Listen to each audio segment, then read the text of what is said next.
کوئی دیکھنے والا نہیں ہے، گناہ کے مواقع موجود ہیں، ذرائع موجود ہیں، اپرچونٹیز موجود ہیں، اس موقع پر ایسی ولنریبل پوزیشن میں جب اس کے پاس سب کچھ ہے، کوئی روکنے والا نہیں، اپنے پرنسپلز اور اپنی ویلیوز کے لیے، اپنے رب کو راضی کرنے کے لیے، اللہ کی حیا کے لیے ایک بندہ اگر گناہ کو نہ کر دیتا ہے نا، یہ انسان کو اتنا سیلف کانفیڈنس دیتا ہے کہ آپ امیجن نہیں کر سکتے۔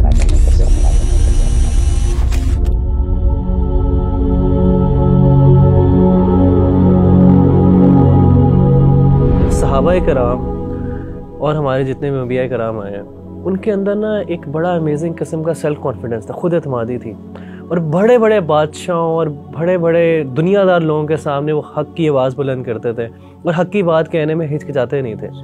لیکن ہم آج کل اپنے آپ کو دیکھیں یا یوتھ کو دیکھیں تو ان کے اندر سیلف کانفیڈنس نہیں ہے، بات کرنا بھی چاہ رہے ہیں، بات کر نہیں پا رہے، بات حق کی بھی ہے لیکن بات ہو نہیں پا رہی۔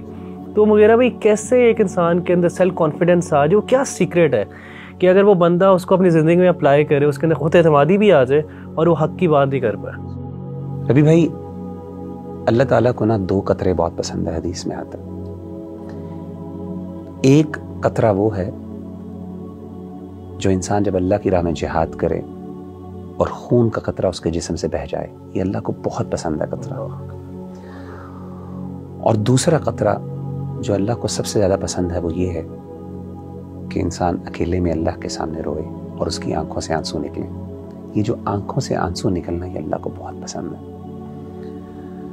میری نظر میں سیکرٹ جو ہے نا خود اعتمادی کا، اور ایسا کانفیڈنس کہ جس میں انسان سمجھے کہ میری سامنے بادشاہ بھی کچھ نہیں ہے، انسان اپنے آپ کو اتنا بڑا سمجھے، یہ تبھی ہوتا ہے جب انسان کی خلوت پاک ہو جائے، انسان کی آئسولیشن پاک ہو، یعنی دروازے بند ہو گئے ہیں، پردے ڈل گئے ہیں، کوئی دیکھنے والا نہیں ہے، گناہ کے مواقع موجود ہیں، ذرائع موجود ہیں، اپرچونٹیز موجود ہیں گناہ کی، لیکن انسان اللہ سے حیا کھا لے، اسے اس بات کا احساس ہو کہ میرا رب مجھے دیکھ رہا ہے، اس کو اپنے آپ سے شرم آئے، اپنے آپ کو دیکھیں۔ ہر بندہ چاہتا ہے اپنے آپ کو اچھا دیکھنا، کوئی بندہ برا نہیں دیکھنا چاہتا۔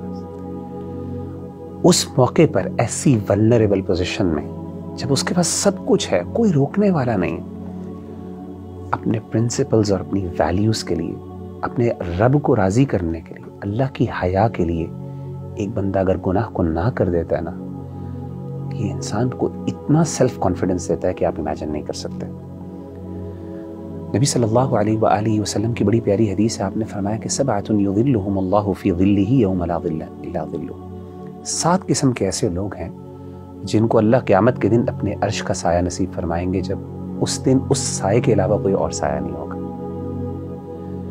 ان 7 میں سے ایک شخص رجل ذکر اللہ خالیا ففاضت عیناہ، ان میں سے ایک شخص وہ ہوگا جو اکیلے میں اللہ کو جس نے یاد کیا اور اس کی آنکھوں سے آنسو بہہ پڑے۔ ابھی بھائی یہ بہت بڑی بات ہے، آئسولیشن۔ لوگوں کے سامنے نیکی کرنا، میں یہ نہیں کہتا کہ لوگوں کے سامنے نیکی کرنا کوئی مشکل، کوئی آسان نہیں، کوئی مشکل ہے، اس کا بھی اجر ہے۔ ظاہر ہے انسان کی کچھ نیکیاں ایسی ہیں جو ایک سوشل سیٹنگ میں ہوتی، لیکن اصل انسان کے کردار کا پتہ چلتا ہے جب انسان اکیلے ہوتا۔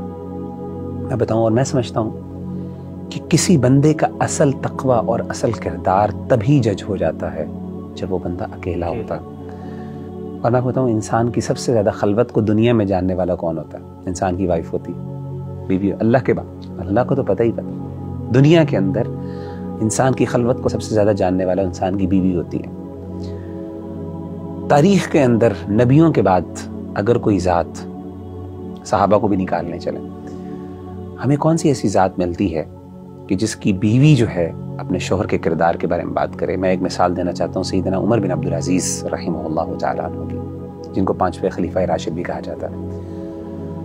میں حیران ہوا ان کی سیرت پڑھ کے کہ آپ کی وائف نے یہ اپنے شوہر کے بارے میں کہا، الفاظ کچھ یوں تھے کہ واللہ، اللہ کی قسم، ما رأیت احدا اتقى من زوجی، اللہ کی قسم میں نے اپنی زندگی میں کبھی بھی اپنے شوہر سے زیادہ اللہ سے ڈرنے والا کوئی شخص نہیں دیکھا۔ امیجن کریں، ہن لباس لکم وانتم لباس لہن، کہ بیوی آپ کے بارے میں یہ کہہ رہی ہے کہ میرا شوہر کی جو نیکی ہے آپ امیجن نہیں کر سکتے. یعنی کوئی ہرڈل نہیں ہے, کوئی روکنے والا نہیں ہے.